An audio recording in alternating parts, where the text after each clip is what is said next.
So here in front of us we have two mixtures, exactly the same mixtures of glyphosate, 2,4-D and ammonium sulphate, and the outcome is very different. So one of the bottles showed precipitation, the other bottle is a perfect mixture.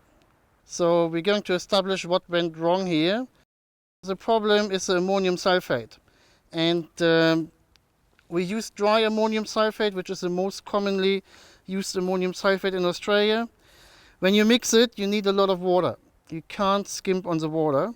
And the other one is you need to give it time to dissolve. So here we basically used only very little water and we gave it hardly any time to dissolve.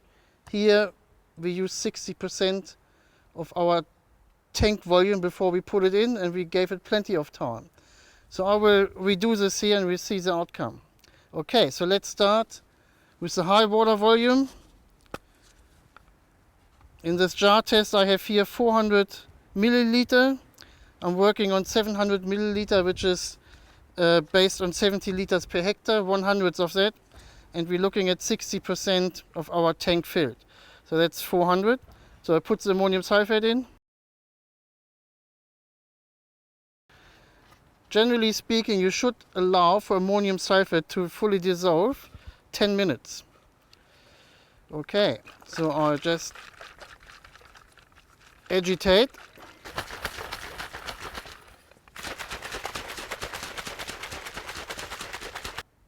Okay, now this bottle here has been agitated for 10 minutes in a relatively high water volume, at least 60% of the tank filled. Here I probably have only maybe 10% of the tank fill.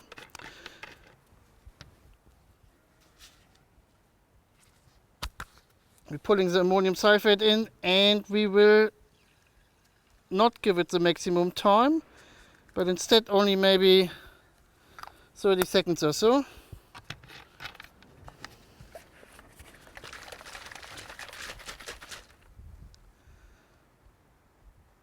Looks relatively okay.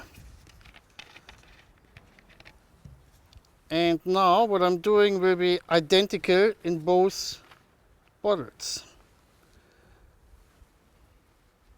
Put the 2,4-D in.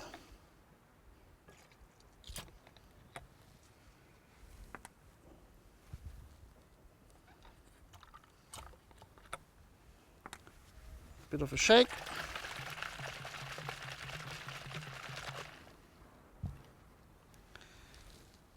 And last not least, we put the glyphosate in.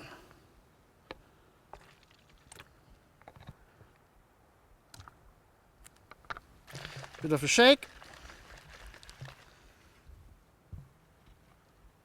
You can already see where we cut corners here with water volume and time, and it will finish up having precipitation on the bottom, and we won't be able to reverse it even if we get it up to our full tank load now. And the two basic mistakes we made here: we used too little water, we didn't use our 60% tank fill, and we didn't give the ammonium sulphate enough time to dissolve.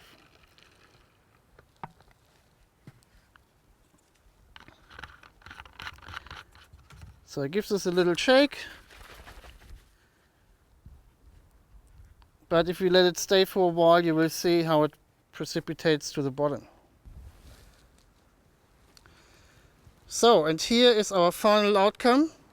Exactly the same amount of chemical. This mixture here worked perfectly. This mixture here on the bottom, we can see precipitation. And the problem with this mixture was that we didn't have enough water in the tank when we put the ammonium sulphate in, and we hardly gave it any time to dissolve. So, common mistakes in the field.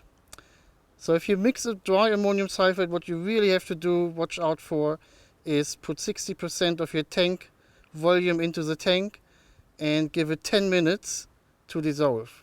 And you should have no problems.